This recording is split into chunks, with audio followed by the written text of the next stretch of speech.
la carta de Filemón, hemos visto también lo que son los principios o el paradigma que se teje en la epístola a Filemón para el perdón y hemos visto, digamos, lo que se necesita para el perdón, que fue en la clase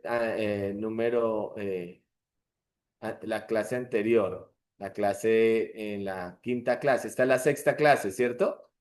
Es que había puesto quinta. ¿Qué era lo necesario para la reconciliación que se encontraba entre el versículo 4 y el versículo 7? Que era necesario y vimos que había, lo necesario es también ser consecuentes entre lo que aprendemos y en lo que practicamos, en lo que vivimos, porque no podemos ser incongruentes. Tenemos que lo que decimos, eso mismo hacemos.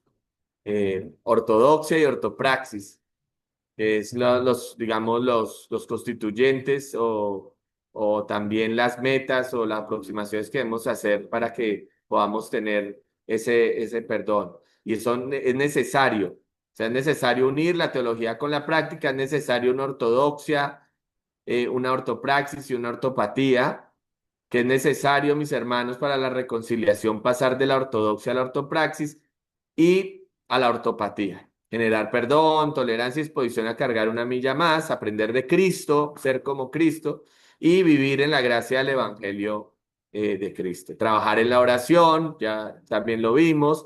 También vimos de que debíamos tener discernimiento y que también deberíamos ejercitar la fe y vivir en el gozo del Señor, como nos lo enseñaba el versículo 7. Hoy, ¿qué vamos a ver, mis queridos hermanos? Es la clase 6. Primero, que el perdón eh, y la reconciliación pues tienen unos, digamos, elementos. Yo tomé unos de acá de una conferencia del doctor Arcis Sproul, de que el perdón está enmarcado dentro del 5 puntos o 5 elementos que son, digamos, están presentes en el perdón que Dios nos da, en ese perdón que ya hablamos, que es a nivel vertical y también horizontal. El primero, el arrepentimiento, el segundo, la remisión, el tercero, la restitución, cuarto, reconciliación y la quinta, la restauración. El doctor Sproul hablaba de las 5 R's, porque todos empiezan por R. Bueno, en inglés, arrepentimiento es repentance. Y remisión, pues restitución, reconciliación y restauración. Son como acá tenemos el bueno, bonito y barato. Pero él le enseñaba el perdón sobre los 5 puntos que son las 5 R's. Comenzando por el arrepentimiento. Y luego la remisión. O sea, si no hay arrepentimiento, no, pues, no hay perdón. O digamos, si no hay un genuino arrepentimiento, pues sencillamente el Señor no nos perdona. Una digamos, condición que el Señor da es que arrepiéntanse y crean. O sea, para que recibamos perdón de pecados necesitamos arrepentimiento. Los apóstoles también lo predicaban. O sea, siempre está presente el arrepentimiento como ese profundo dolor, pesar por haber pecado, pero también ese cambio en la forma de pensar y de actuar, que ya no podemos seguir haciendo lo mismo. Entonces el arrepentimiento es clave en el perdón.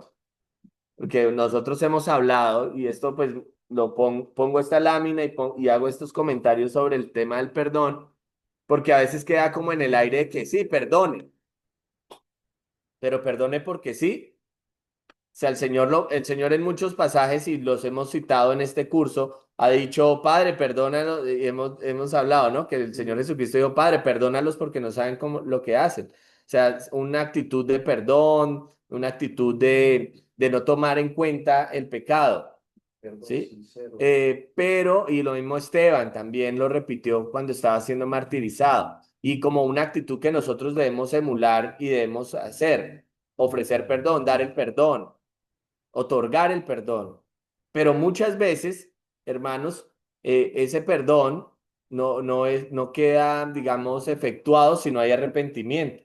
En el paradigma y el modelo bíblico que nos presenta la carta a Filemón, sí hay arrepentimiento.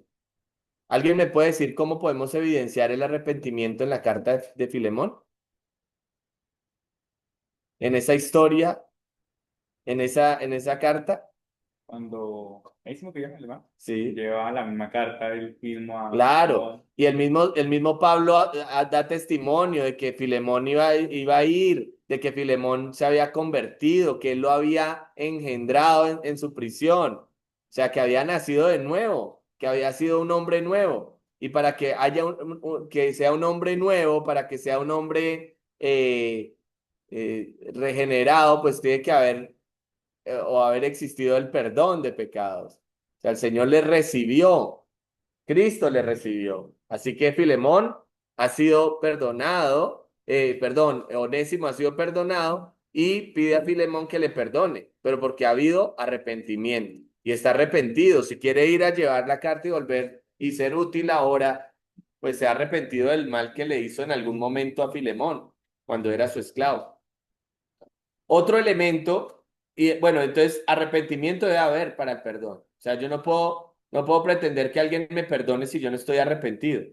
De hecho, los falsos perdón, las falsas reconciliaciones o esas reconciliaciones que son a medias se dan porque pues no ha habido un genuino arrepentimiento. Un ejemplo clásico, los esposos que pelean o que tienen una discrepancia muy terrible o se han hecho daño el uno al otro. Y entonces el esposo o la esposa dice, mi amor, perdóname, no lo vuelvo a hacer, pero no lo siente, o sea, no lo tiene presente. Y de pronto el cónyuge le abre la puerta del perdón y lo recibe y le restituye. Pero luego lo vuelve a hacer porque no hubo un arrepentimiento, entonces va a seguir en su pecado. Entonces necesitamos arrepentimiento genuino para ser perdonados por Dios en el sentido vertical, nuestra relación con Dios, y en el sentido horizontal. ¿Cómo pueden ser restaurados los hermanos que, por ejemplo, hacen daño a la congregación o causan daño a algún hermano? Pues que vengan arrepentidos para que puedan disfrutar del perdón. ¿Qué pasó con el hijo pródigo? El hijo pródigo fue perdonado por él. Dice la parábola que el hijo pródigo entró, volvió en sí y dijo, ¿qué hago acá? Bueno, sí, iré a la casa de mi padre. Le diré, he pecado contra el cielo y contra ti. O sea, hubo que arrepentimiento en ese momento álgido del perdón. Bueno, José Ignacio levantó la mano. Sí, buenas noches a todos los hermanos. No se Dice, te escucha, José Ignacio. No, no se te escucha. Yo creo que es un tema con el Zoom. aló, Tienes que aló, revisar. ¿ahora sí escuchan bien? Aló. Acá, está el Sí, mismo problema de otra vez. ah, sí, te Ah, eso, escucho pasito, pero te escucho. Ya te escucho. esto, la falta de perdón estorba la comunión con Dios, ¿sí? En Mateo 6 14 15 nos dice que, porque si perdonáis a los hombres sus ofrendas, os pondrán también a vosotros vuestro Padre Celestial. Mas si no perdonáis a los hombres sus ofensas, tampoco vuestro Padre os perdonará vuestras ofensas. Ahí es muy claro lo que está hablando esta epístola, de que si uno no tiene una relación con los hermanos, si no perdona a los hermanos, entonces Dios no nos va a perdonar tampoco a nosotros.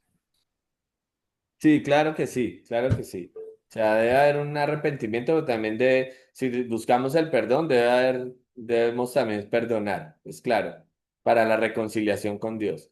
Bueno, el segundo punto que expone el doctor Espulo en la conferencia tiene que ver con la remisión, y habla acerca de remitir, de llevar a otro lugar. Cuando el Señor habla de que Él ha llevado nuestros pecados lo lejos que está lejos del oriente del occidente, está remitiendo los pecados. O sea, usted cuando perdona a otro debe remitir ese pecado, esa falta. O sea, no la puede volver a tener ahí presente, porque si usted la tiene ahí presente, pues está diciendo que usted no lo ha perdonado todavía. Remitir quiere decir que usted, la falta que cometió contra mí, ya no la toma en cuenta, está lejos, la he alejado de nuestro relacionamiento y por eso puede haber acercamiento nuevamente y puede haber reconciliación. La evidenciamos en la carta a Filemón y claro, o sea, está pidiendo el perdón de Filemón para Onésimo, es decir, que ya no le tenga en cuenta ese pecado, que lo remita. que lo remita a dónde, a lo lejos, y que lo deje en otro lugar, que ya no lo vuelva a traer al presente porque afectaría la relación de ellos. Pero también la restitución. Cuando nos hemos arrepentido, cuando hay remisión del pecado o remisión de la falta, viene otro proceso que es la restitución. Es decir, volver otra vez a la posición en la cual antes estaba. Y aún mejor. En la carta a Filemón también lo vemos. Sí lo vemos. Hay restitución. Eso es lo que está pidiendo, que se restituya a Filemón, a Onésimo, que se restituya otra vez a ser recibido, ya no como esclavo, sino como un hermano, que se le restituya nuevamente a la posición de amistad y de relacionamiento. Y también entonces después de la restitución, pues viene la reconciliación, o sea, no puede haber reconciliación sin restitución. Reconciliar es volver a hacer las paces, volver a conciliar, volver a tener consejo, comunión, concilio. Es lo mismo que nosotros con el Señor. Adán se comunicaba con el Señor, pecó, perdió la comunicación, luego el Señor le busca y le restituye nuevamente y lo reconcilia por medio del sacrificio y le da la esperanza del Evangelio y del pacto de gracia. Igual con nosotros, nos reconcilió, nos volvió a permitir comunicarnos con Él, hablar con Él, venir al trono de gracia. Y la restauración tiene que ver con volvernos a la posición y darnos esa posibilidad de gozar nuevamente de la comunión, restituir la comunión, restaurar, restituir la posición, reconciliar y restaurar la comunión. Y eso es lo que podemos evidenciar en el modelo que se nos presenta del perdón en la carta de Filemón. Ahora, ¿cuáles son los principios del perdón según John MacArthur en su comentario a Filemón? Bueno, ahí él presenta ocho principios acerca del perdón. También usando pues el comentario en la carta a Filemón de John MacArthur. Y presenta primero que el sexto mandamiento prohíbe también la ira, el odio y la falta de perdón. El sexto mandamiento es Éxodo 20. Perdón, no. No matarás. No matarás implica de que hay una prohibición también a irarnos, a odiar y a no perdonar. Como dice Mateo 5, 21 al 22, si alguien de pronto me puede ayudar con esa cita. ¿Algún hermano, por favor? Mateo capítulo 5, versículo 21 al 22.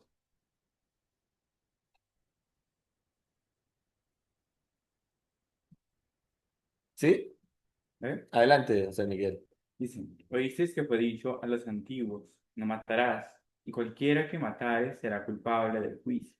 Pero yo os digo que cualquiera que se enoje contra su hermano será culpable de juicio, y cualquiera que diga necio a su hermano será culpable ante el concilio, y cualquiera que le diga fatuo quedará expuesto al infierno de fuego. Amén. Entonces miren todo lo que implica el no matarás.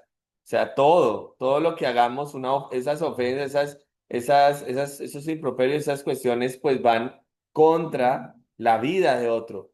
Entonces, el principio del perdón es que nosotros no podemos llegar a esos extremos. La falta de perdón es sencillamente eso. O sea, no perdonar y habiendo un arrepentimiento de alguien sería prácticamente estar violentando también el mandamiento sexto. Toda ofensa, otro principio es, toda ofensa es contra Dios en primer lugar. Salmo 51:4. ¿Quién lo lee?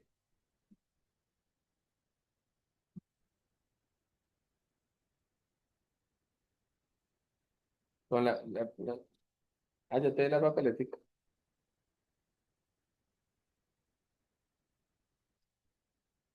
Salmo 51:4. ¿Quién lo tiene? Bueno, lo leo.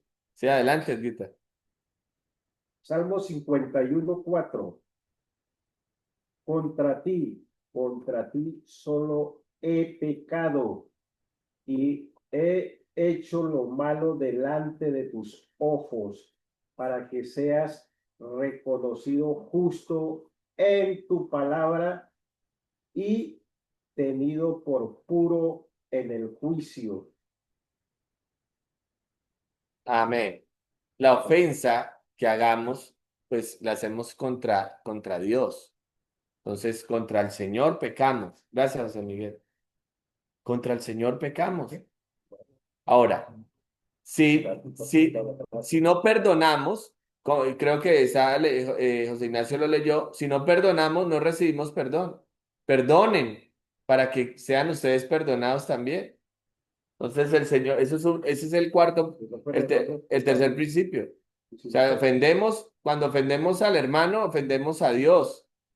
Y si no perdonamos, también Y pecamos si no perdonamos, pecamos y no recibimos, pero o sea, es incongruente decir, no, tú perdóname a mí. Y ahí está la parábola, ¿no? De los dos que debían. Uno debía poquito y le quería, mejor dicho, cobrar todo no, a uno se le perdonó la deuda que era altísima. Y cuando salió perdonado con esa deuda altísima, fue y cogió al amigo o a la persona que le debía una pequeña suma y no le quería perdonar. perdonó toda la Y Dios deuda, le perdonó. y él no quiso perdonar. Entonces, si el Señor nos ha perdonado a nosotros, ¿cómo no vamos a perdonar a otros? Eso es un principio cristiano. Ahora, otro principio es que el rencor rompe la comunión con otros creyentes y da lugar a la disciplina. O sea, no podemos permitir que haya rencor entre los hermanos porque sencillamente genera esas raíces de amargura, de enojo, y lo que hace es indisponer los unos con los otros y romper la unidad, la comunión.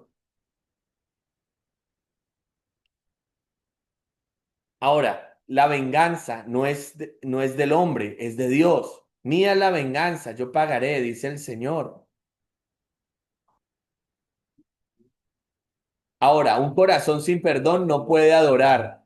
O sea, ¿cómo pretende dar adoración si su corazón está enojado, amargado, rencoroso, vengativo?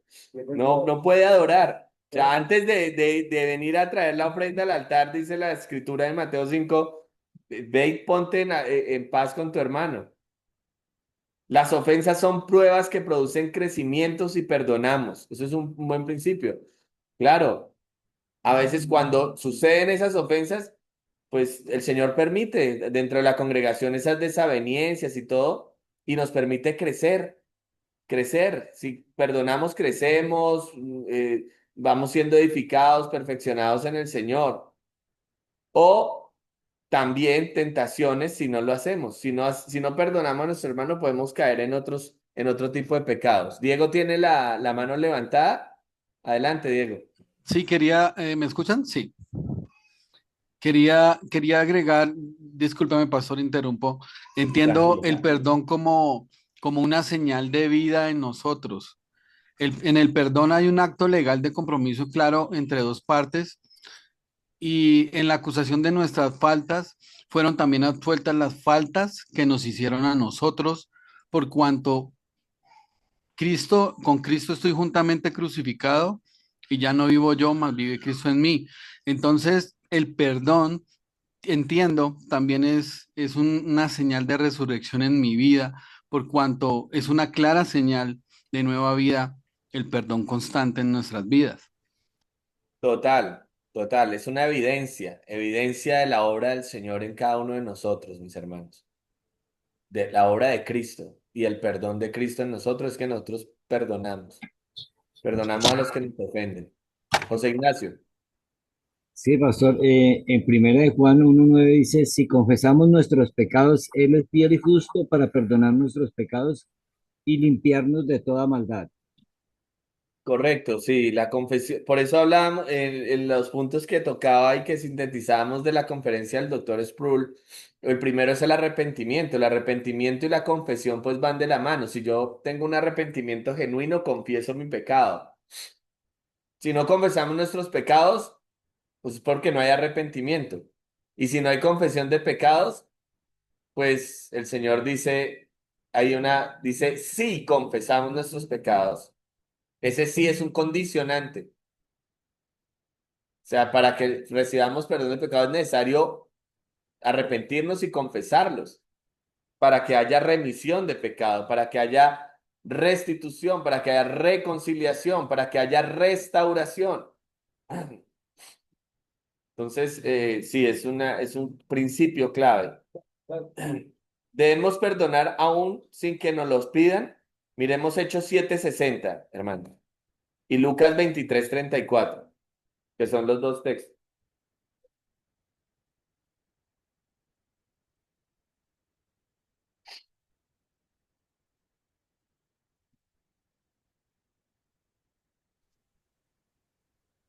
Hechos 7:60. Sí, adelante, Sal Y Cristina. puesto de rodillas, clamó a gran voz, Señor, no les tomes en cuenta este pecado. Y habiendo dicho esto, durmió. Amén. Esteban Pastor, estaba perdonando. Sí, adelante. a la otra cita, Lucas. Sí, adelante, Yaritza. Lucas 23:34, hermana. Bien,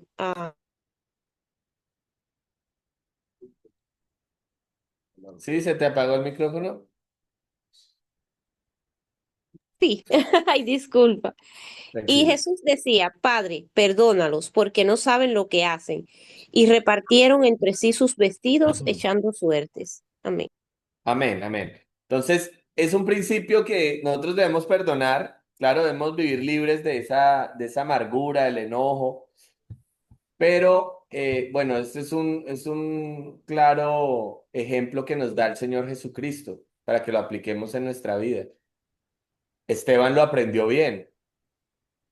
El primero. El primer mártir cristiano, Mm. Esteban, aprendió muy bien del maestro, porque el Señor Jesucristo dijo esas palabras en la cruz y Esteban dice lo mismo y perdona, o sea, no tengas en cuenta, ofrece un perdón.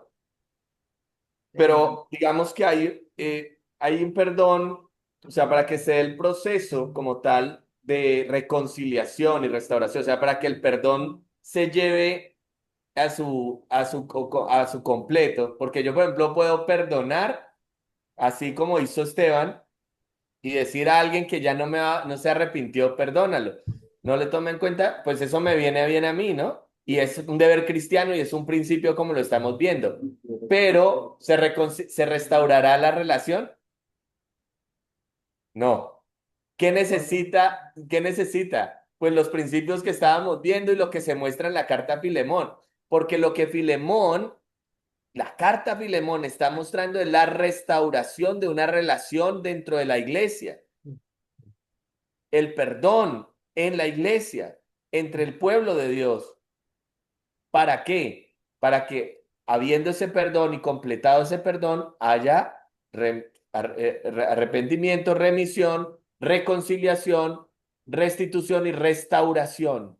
Y ahí le faltó una cosa. Y que para que haya todo eso, la persona debe estar viva, ¿ya? Claro, Porque por decir algo con Esteban, recibiendo toda esa mano de piedra, lo la pide. pedrada tras de pedrada, y él pidió perdón al Padre para él, pero él murió ya.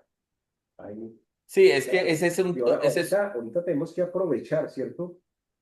Esos porque es principios del que, perdón hay que aprovecharlos ahora que estamos vivos, porque si una de las partes muere, entonces, ¿qué? sí, mis hermanos, es que es lo siguiente. Cuando el Señor Jesucristo perdona en la cruz, cuando Esteban pide perdón a los que lo están lapidando, está ofreciendo un perdón, digamos, como una acción cristiana que nosotros hacemos, pero lo que estamos viendo acá del perdón es que va a tener unos resultados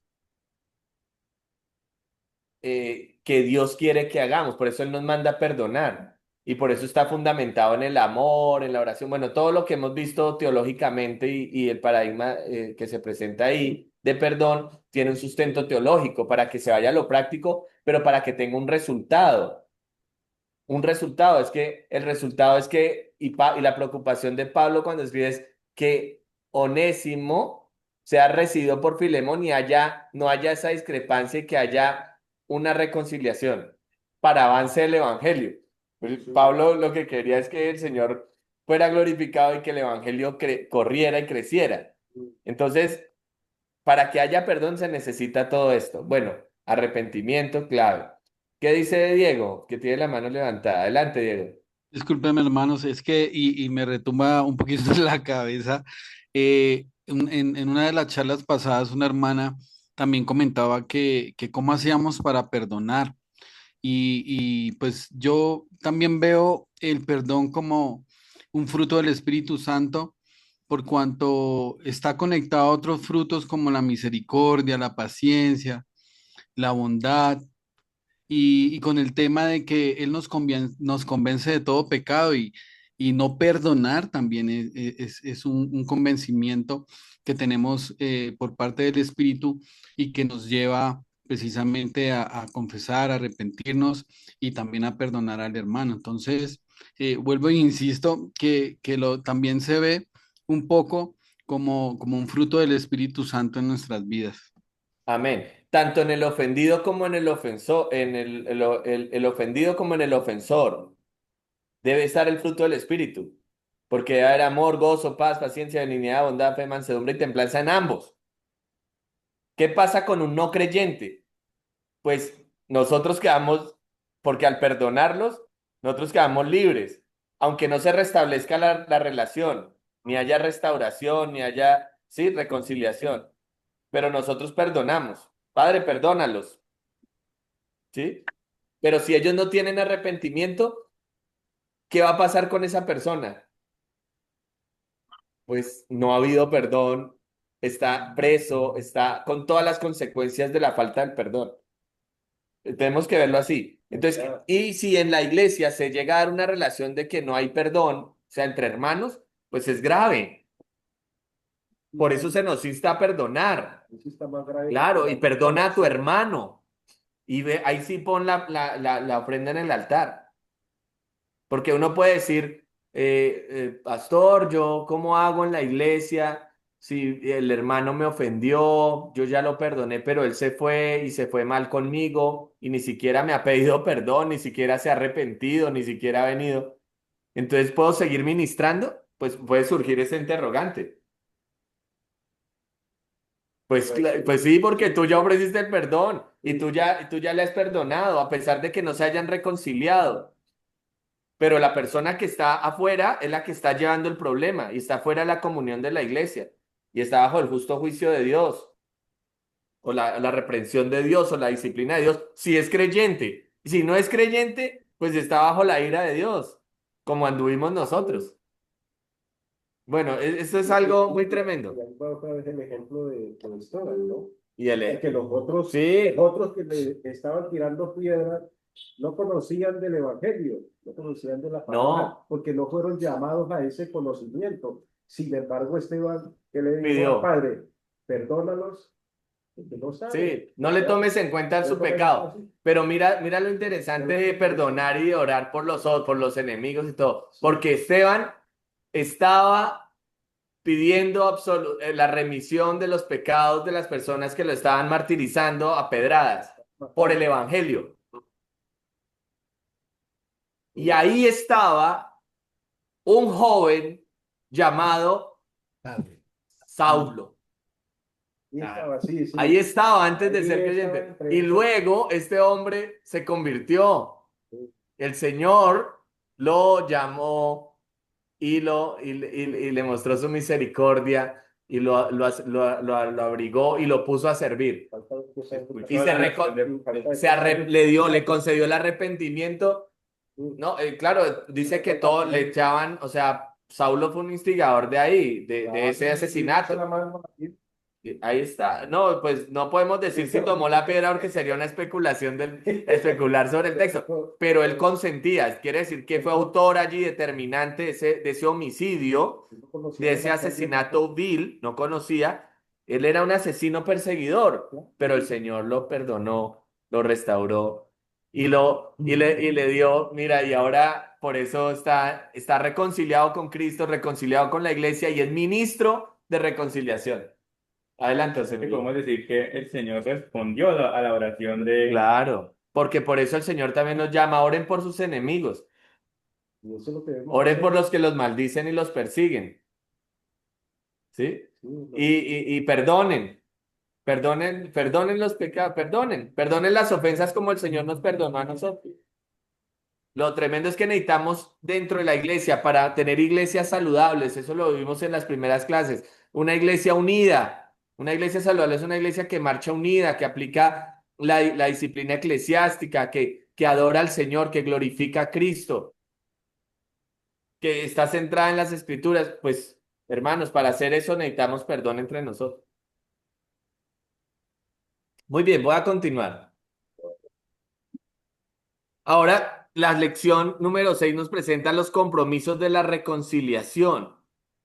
Hay unos compromisos y están entre el versículo 8 y el versículo 11. ¿Cuáles son esos compromisos, mis queridos hermanos? Voy a leer del versículo 8 al versículo 11.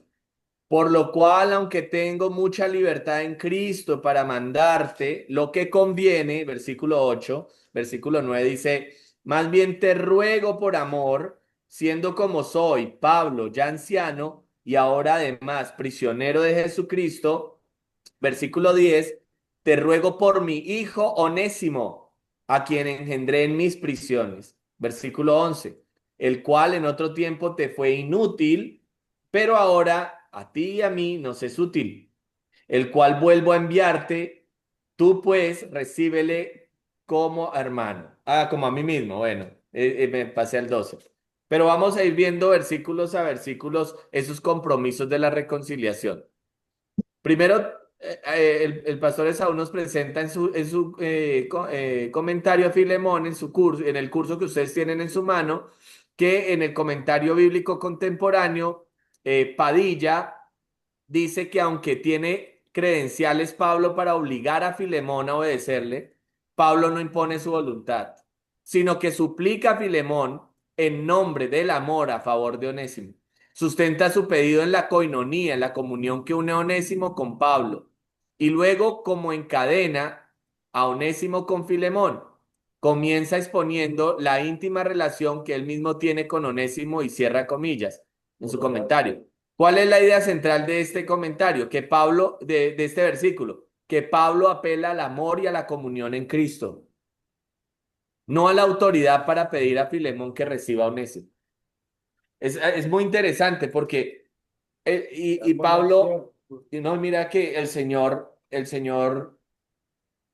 cuando uno piensa en todo lo que el Señor puede todas las cosas, Él pone el querer como el hacer en nosotros, pero nos da libertad.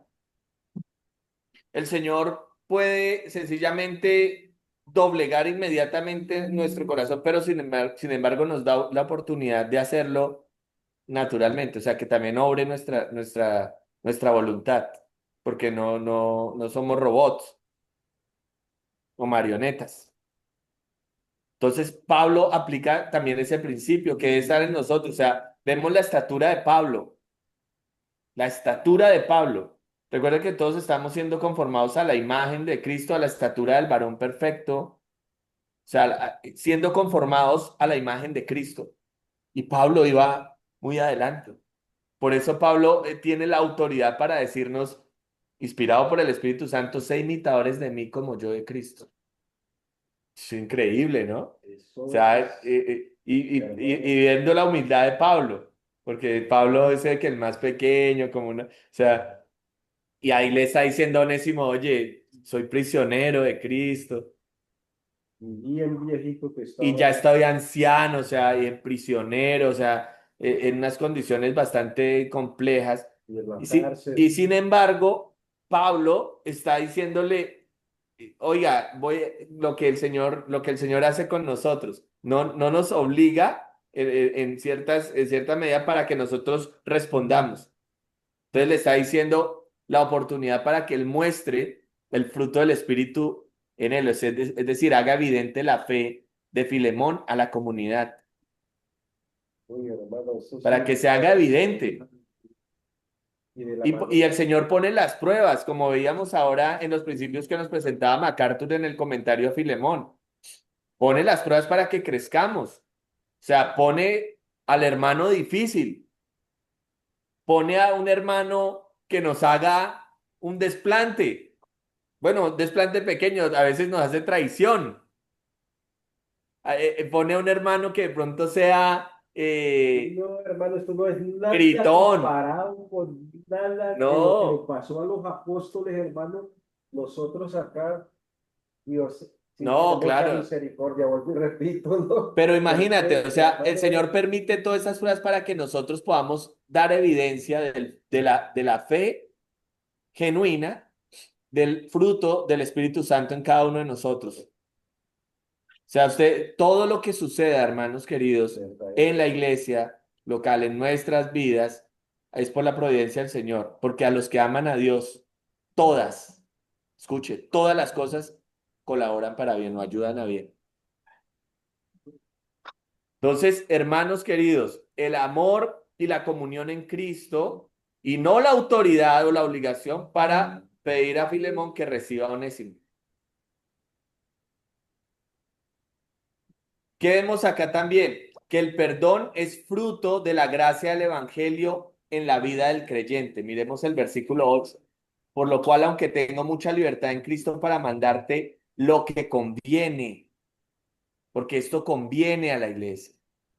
¿Por qué? Porque el perdón, mis queridos hermanos, surge de la vida transformada por el Evangelio, que es por la gracia en la vida del creyente, porque hemos sido justificados.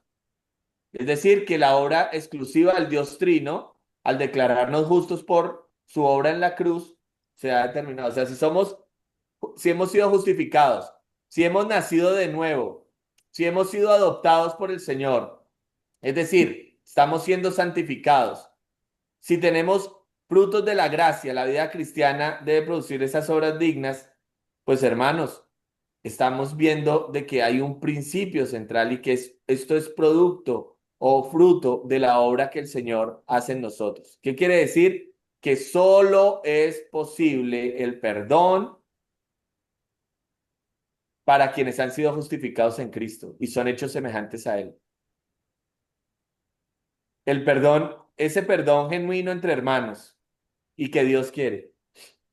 El impío puede que perdone algunas cosas por la gracia de Dios, pero puede que también no experimente ese perdón no, verdadero. Porque, digamos, para nosotros estar bien con los hermanos debemos estar bien con Dios. O sea, nuestra relación horizontal y nuestra relación vertical, nuestra relación con Dios y con nuestro prójimo debe ser, y es congruente. El impío no perdona No, maldad. o perdona a unos, pero no perdona a otros.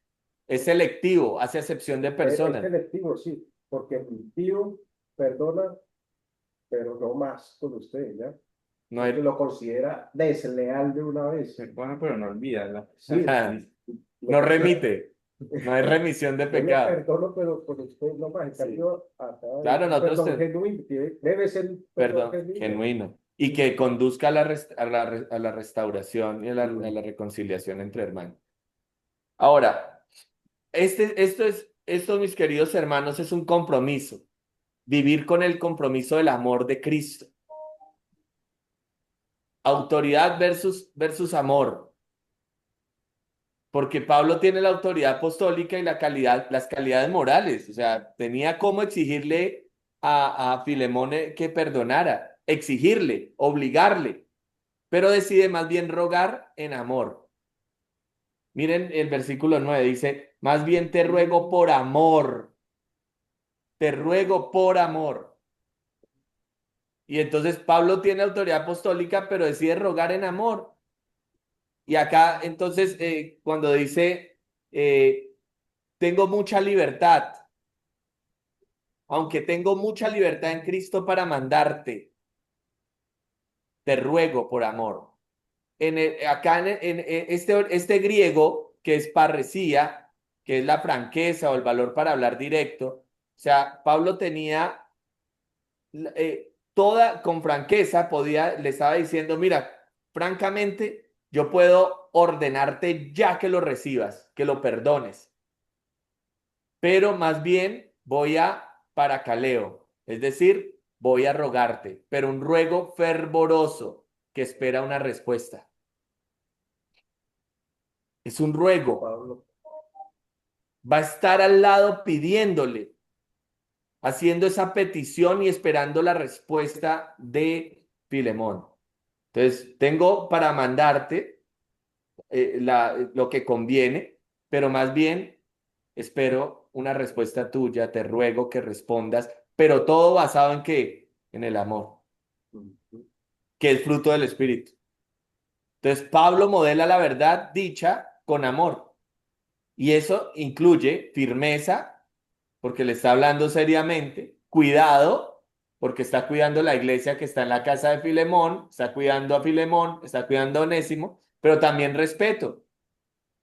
Está respetando también a Filemón como creyente, como siervo, como amigo, esperando porque tú, por ejemplo, cuando eres mediador en un conflicto y hay un conflicto entre dos hermanos, tú no le puedes imponer de que lo perdone así porque sí, sino más bien estás pidiéndole y esperando que surja ese proceso donde surja el arrepentimiento, donde surja el amor, donde surja la reconciliación.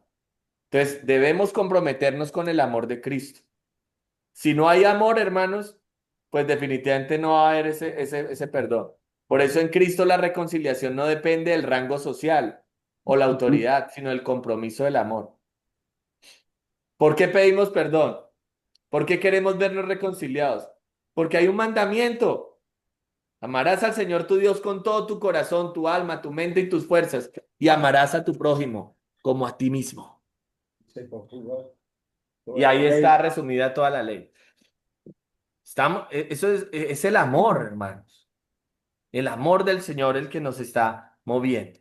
Ahora, ese amor restaura. El amor de Dios. Si uno lee 1 Corintios 13 y todo lo que en la Biblia nos habla del amor, pues es un amor que lo soporta, es un amor que respeta, que cuida, es un amor que espera. Que tenga una intervención. Adelante. Esa palabra que utiliza Pablo ahí como ¿cómo es? Para Caleb. Paracletos. También nos recuerda al Paracletos, donde nos ¿Sí? refiere al Espíritu De ahí, Santo. de ahí se deriva se deriva la palabra parácletos, porque es que el paracletos era el abogado defensor que intercedía. O sea, el paracletos no es una palabra exclusiva del Espíritu Santo, o sea, es el paracletos, pero ese paracletos era en la antigüedad el abogado que se paraba al pie, era un paracletos, un abogado defensor que se hacía a tu derecha y estaba ahí pidiendo por ti, rogando por ti y esperando una respuesta favorable en favor tuyo. Entonces hacía un ruego, o sea, un alegato, como hace un abogado hoy en día. O sea, el abogado va y te defiende, pero el abogado hace un alegato ante el juez para que ya no le tengan en cuenta los cargos que tienen en contra. Sí. Principio Pero de entonces todo. en la antigüedad pues no se hacía por medio de escritos el alegato lo hacía era con un ruego, mira, no le tomes en cuenta el cargo acá al presente. Y eso es lo que hace el Espíritu Santo con nosotros. Él es el Paracletos.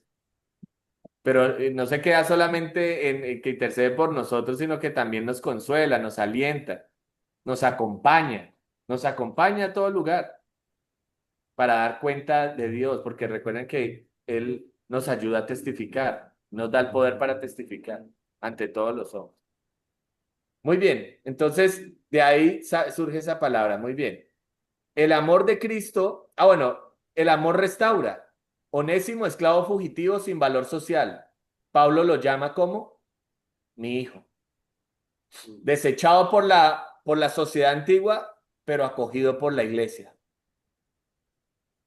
Lo llama ahora mi hijo. Dice, más bien te ruego por amor, siendo como yo soy Pablo y ahora prisionero de Jesucristo. Versículo 10, te ruego por mi hijo Onésimo, por mi hijo.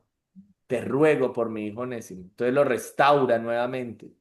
El amor restaura, Y lo coloca en que es lo que habíamos hablado en los principios que encontramos en la conferencia del doctor Sproul sobre el perdón. Que hay, disculpen, me voy a volver para que veamos las 5. Arrepentimiento, remisión, restitución, reconciliación y restauración. hay restauración. El amor restaura. El amor de Cristo coloca a Pablo, Filemón y Onésimo en el mismo nivel de gracia. Ahí no hay distinción, no hay elitismos. Aunque ya vimos que Filemón era un hombre que era pudiente, era noble, tenía su posición y era respetado, a pesar de que Pablo era el apóstol Pablo. Sin embargo, se dan en el mismo nivel con Onésimo, que era el esclavo, pero que ahora ha sido restaurado y ha sido reconciliado primero con Cristo y que ahora sirve a la iglesia. Entonces, el amor ágape, que en el original griego, allí, no me voy de esta, quería mostrarles el original griego, como dice el texto, en el versículo 10 aparece la palabra ágape o agapao. Es el amor divino que restaura la relación con Dios y con el prójimo. Es la misma palabra que utiliza cuando el Señor Jesucristo resucitado se le presenta a Pedro y le dice, Pedro, ¿tú me amas? Y sí, Señor, yo te quiero, le dice primero. Y el Señor le vuelve a preguntar, Pedro, ¿tú me amas? Que sí, yo lo quiero. Después, Pedro, ¿tú me amas? Que sí, yo te amo. Pero él le dice luego, el Señor Jesucristo le está diciendo, tú me amas con el amor con que yo te amo. Es un amor especial, es un amor divino el que debe estar en el creyente. ¿Y que trajo qué? Restauración. ¿Cómo fue restaurado Pedro? Pero Pedro estaba mal y estaba achantado, triste con el Señor porque Pedro traicionó al Señor. Pedro cometió al nivel del pecado con Judas. Judas lo traicionó. Pedro lo traicionó. Traicionó. Sí. Aquí La cuestión es que Pedro era escogido. pero Y Judas no. Judas ya estaba. Era alguien que no estaba dentro de los elegidos. Y Judas, la diferencia fue que Judas no se arrepintió, sino que más bien tuvo remordimiento y se ahorcó y luego cayó y se las entrañas y salieron. Usted acaba de decir una palabra contundente y es lo que pasa cuando nosotros reconocemos que Jesucristo fue el que nos justificó, ya reconocemos. El impío, por lo que No. pasó A Judas. que lo vemos en la actualidad, cierto representado, es aquel que no ha sido justificado, ¿ya? Y ya nosotros justificamos por eso precisamente. Vea Sí, cómo nos trata Dios. claro. De estar justo Pero ¿a quién ha justificado? a los que A los que creemos, antes conoció, sí, a estos también él escogió, y a los que escogió, a estos también justificó, el ordo salutis. No perdamos de vista esto. ¿A quiénes justificó? A los que él escogió. los que Pedro estaba escogido y fue restaurado por el amor de Cristo y lo volvió al lugar al porque lo redil. perdonó, porque Pedro se arrepintió.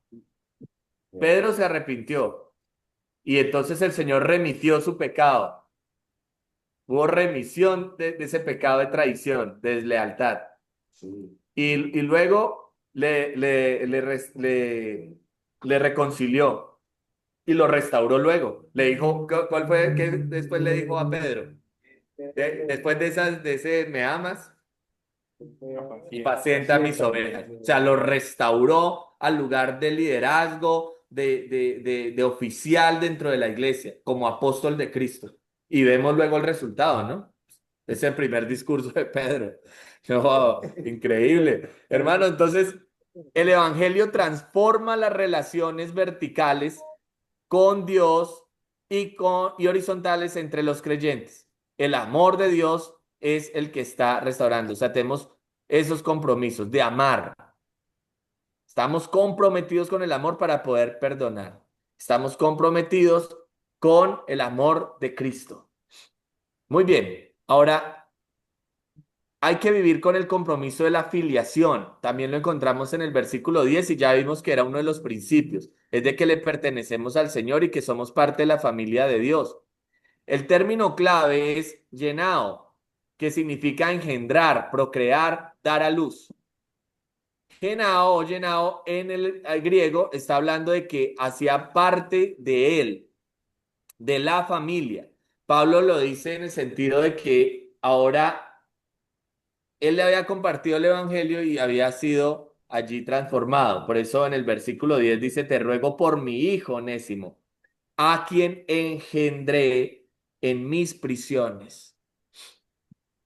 Entonces, le está diciendo, ahí fue discipulado y se convirtió. O sea, lo discipuló. Cuando dice lo engendré, quiere decir que no, él no se hizo cristiano, llegó ya cristiano, sino que él le empezó a enseñar. ¿Quién sabe si se conocieron en la prisión? No sabemos porque no nos da muchos detalles, pero parece ser que él tuvo acceso a Pablo porque en algún momento le estaba sirviendo algo o llegó allá a la prisión y se conocieron y allá Pablo lo discipuló, o sea, lo evangelizó. Recuerden que la evangelización y el discipulado es básicamente Sí. lo mismo, no está hablando de lo mismo. O sea, hacerlo discípulo, ir y hacer discípulos. Y Pablo lo hizo su discípulo, se convirtió, o sea, se convirtió en su hijo espiritual. Lo pongo entre comillas porque ahora los del movimiento apostólico y profético hablan de que, hijo, ven, y pero es para ejercer dominio y control, y no para denotar una relación filial y de amor como la muestra la escritura verdaderamente, por ejemplo, acá con Pablo y Onésimo, o cuando Juan dice hijitos, pero ellos se han aprovechado del término para ejercer dominio y tener Dominio, jerarquías, como atiende, lo tienen los romanistas, que tienen el papa, el padre, el no sé qué, no. no tienen humildad para Sí, no, nada. Entonces, no es para jerarquizar. Cuando dice hijo espiritual, quiere decir que son parte de la familia y hace parte de él. Por eso dice lo engendré, llenado, o sea, procrear o dar a luz. Pablo utiliza también esa misma palabra cuando dice, no, yo como hijos les di a luz, o sea, como si fuera un parto para hablar acerca de los que ha discipulado y ha llevado al conocimiento del Señor Jesucristo por medio de la predicación. Entonces, la afiliación es un vínculo entrañable, afectuoso y espiritual. Todos somos hijos de un mismo Padre. Cuando digo todos, no estamos hablando de todo el mundo, sino de los escogidos. Hijos, los que estamos en la iglesia, bajo el pacto de gracia. Ojo porque eso puede eso puede hablar del universalismo y no somos universalistas. El Señor, estamos hablando de su pueblo. Juan 17, a los que me diste. Amén. Bajo la obra de Cristo. Somos hijos. Entonces, como hijos, como hermanos, como familia, nos debemos tratar. Por eso en la reconciliación cristiana se exige reconocer al otro como hijo de Dios y hermano en la fe. hermano en Cristo Jesús.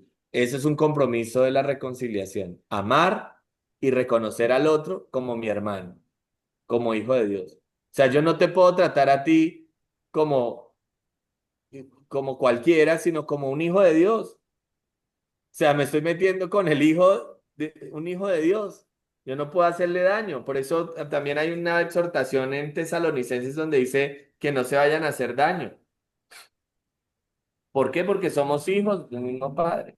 Somos hermanos, lavados por la sangre de Cristo Jesús. Mi hermano, La filiación habla de igualdad en Cristo. Onésimo, Pablo y Filemón, todos son hijos de Dios. Primera de Pedro 2:9 al 10 dice, vosotros sois linaje escogido, real sacerdocio, nación santa, pueblo adquirido por Dios. Entonces todos nos ponen el mismo nivel. La filiación coloca a todos el mismo nivel en Cristo. No se trata a Onésimo según su pasado ni por sus pecados, sino como alguien que ha sido lavado. Todos acá somos salvados. Porque si usted pone y hace esa acepción de personas, no es bueno. Entonces dice, no, allá el hermano nació en cuna cristiana y el otro viene de una vida licenciosa, entonces a este trato bien y a este trato regular. No, todos somos iguales en Cristo, todos hemos sido lavados por la sangre del Señor Jesucristo y tenemos una nueva vida en Cristo.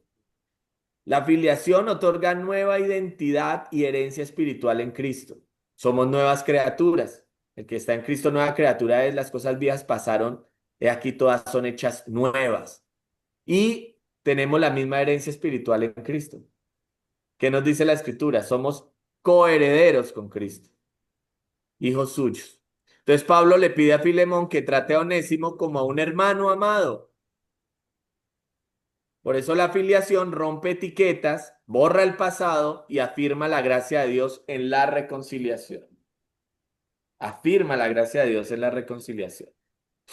Y debemos vivir con el compromiso de la utilidad del reino, que lo vemos en el versículo 11. Dice el versículo 11, el cual en otro tiempo te fue inútil, pero ahora a ti y a mí nos es útil.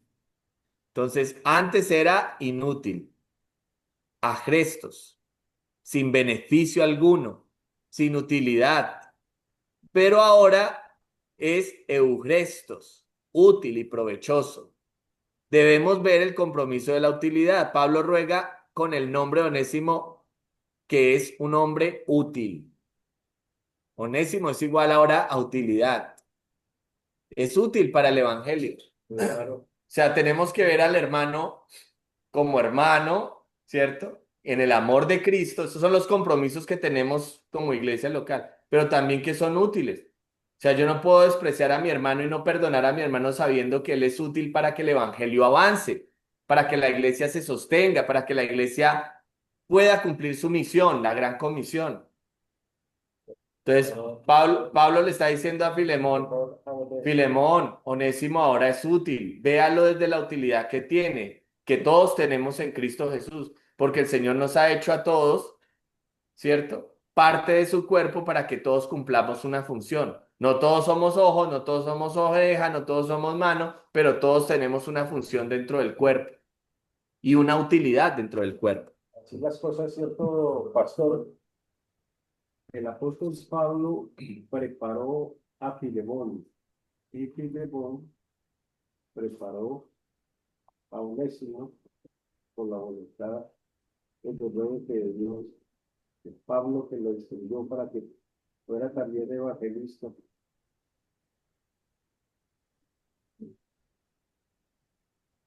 Sí, señor. Miremos el original griego acá del 11. Al cual en otro tiempo, a ti, inútil, pero ahora también a ti, pero ahora a ti y a mí, bien útil, a quien envié de nuevo. Entonces, Era un inútil. sí, y el versículo 10, o sea, antes era un inútil, ahora es útil. Onésimo. Miremos el significado de Onésimos. Miren lo que es el nombre de Onésimo. O sea, lo que significa. Onésimos. Útil, provechoso. O sea, el nombre de él significaba útil.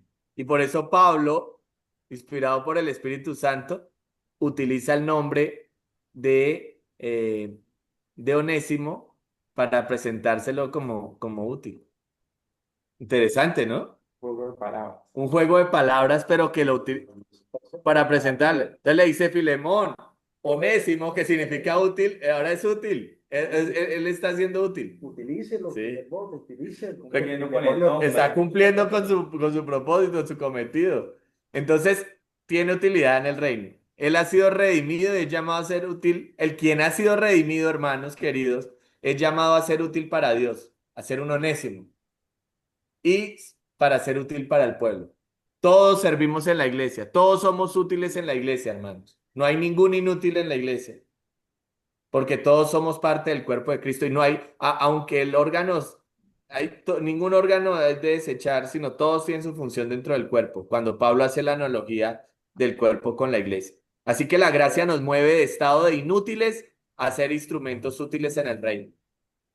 Somos aljaba, somos flechas en la aljaba de Dios. Somos saetas en la aljaba de Dios. Preciado Como Dios para avergonzar. Amén. ¿Por qué, hermanos? Porque el evangelio es transformador. Y entonces de lo vil y menospreciado ahora nos ha hecho útiles y presentamos un servicio. Onésimo fue provechoso para Pablo en la cárcel. El versículo 13 nos lo da testimonio. Yo quisiera retenerle conmigo para que en lugar tuyo me sirviese en mis prisiones. No, no era improductivo, estaba, como esclavo era improductivo, ahora es útil para el evangelio. El evangelio transforma vidas y relaciones, incluyendo obrero patronal o siervo y esclavo. El servicio en Cristo es diferente al servilismo, el servicio útil en el reino. El perdón y la reconciliación impactan la comunidad y modelan el reino. Escuche, impacta la comunidad para bien y modela el reino. Hegeman, el doctor Hegeman en su comentario a Filemón también nos dice que Dios llama a servir incluso en áreas donde pecamos antes. Muchas veces ocurre, ¿no? Entonces, si antes era una persona que era poco útil, ¿no? O sea, digamos, no era perezoso o algo, lo pone de verdad a servir en la iglesia de una forma diferente. O si antes había tenido problemas con la infidelidad, ahora de pronto en la iglesia ya lo pone a servir en un ministerio junto con su esposa ya restaurado. En un ministerio de reconciliación o de parejas, etcétera. Eso suele suceder, porque el compromiso de la utilidad nos lleva a mostrar la gracia de Cristo de manera tangible en la vida y en la sociedad, en la vida de la iglesia, en la sociedad. O sea, cuando somos útiles al reino, ahora muestra que Cristo en nosotros, hermanos, nos lleva a producir ese fruto para la gloria del Señor y para el bien de la iglesia. En conclusión, hermanos, Pablo presenta tres compromisos claves en la reconciliación que muestran la radicalidad del Evangelio. Estos compromisos son posibles solo por la gracia de Cristo en nuestro proceso de santificación. O sea, el Señor nos está llevando a eso. Y esto este curso, de hecho, hermanos, si estamos aquí reunidos es porque hace parte del propósito del Señor en nuestra santificación, en que seamos edificados, en que seamos santificados y que, verdad, aprendamos sobre el perdón y ayudar a otros en el perdón y promover el perdón en la iglesia y perdonar nosotros y pedir perdón también. Estos compromisos son posibles solo por la gracia de Cristo. Solo gracia, hermano. En la salvación, sola gracia, en la santificación, siempre. Sí, o sea, la santificación tiene unas responsabilidades nuestras, pero, hermanos, para ser nosotros santos como el Señor es santo, necesitamos la gracia de Dios. Y la reconciliación con Dios es obra absoluta de Cristo. O sea, que hayamos sido reconciliados con Dios es por medio de Cristo únicamente, absolutamente. Pero como perdonados somos llamados a vivir la reconciliación con nuestros hermanos, es decir, horizontal, con disciplina, claro, porque tenemos que disciplinarnos, tenemos que mortificar la carne, o sea, no podemos dejar que nuestro orgullo, nuestras emociones, nuestra subjetividad nos lleve a un perdón incompleto, porque Dios quiere un perdón completo y objetivo, donde verdaderamente haya arrepentimiento, donde haya remisión de pecado, donde haya reconciliación, donde haya restauración y donde haya restitución.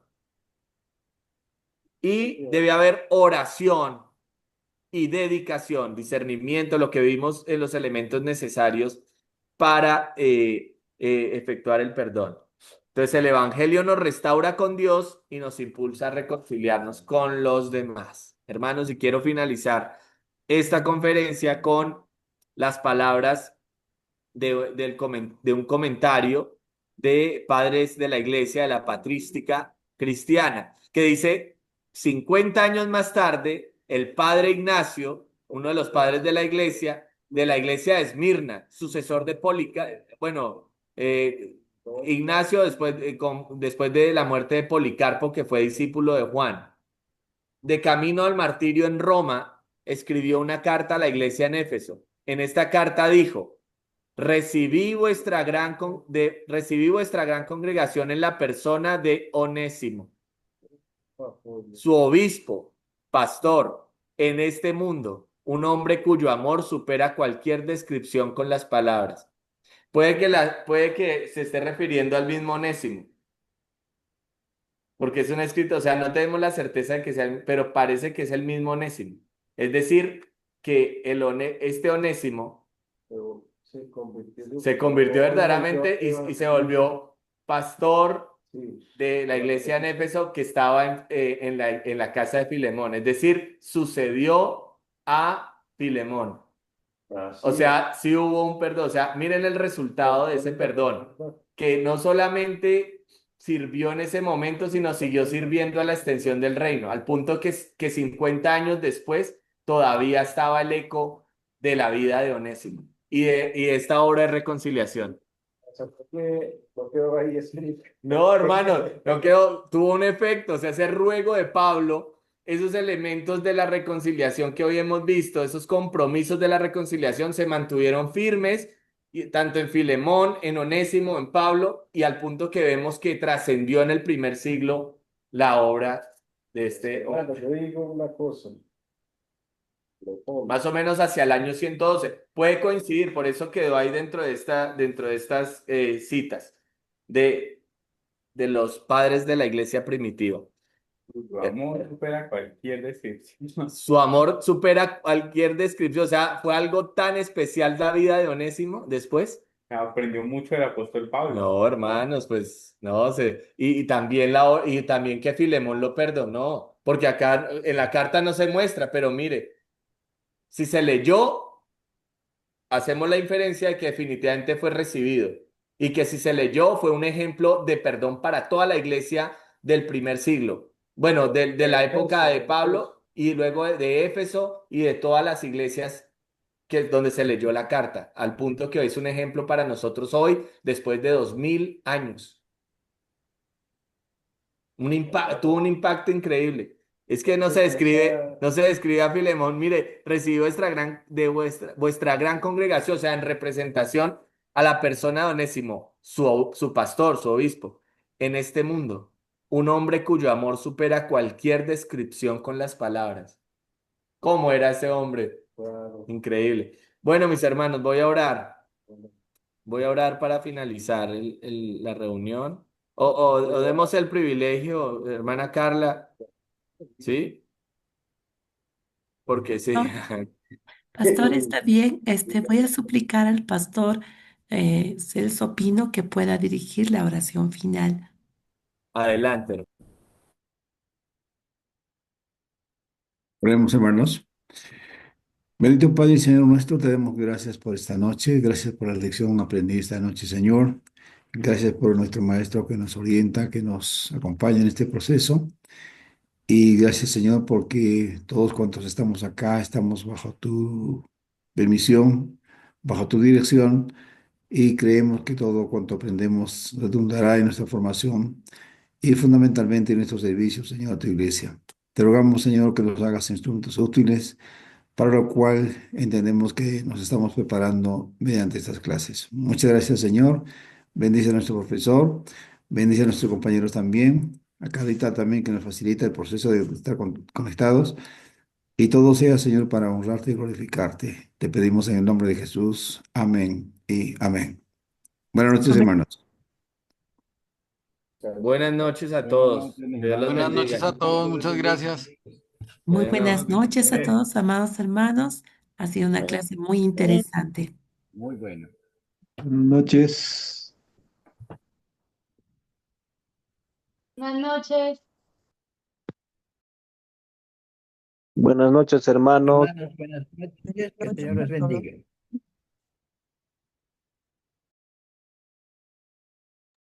Muy buenas noches a todos, hermanos, y con vuestro permiso cierro la sesión del día de hoy. Que el Señor nos bendiga.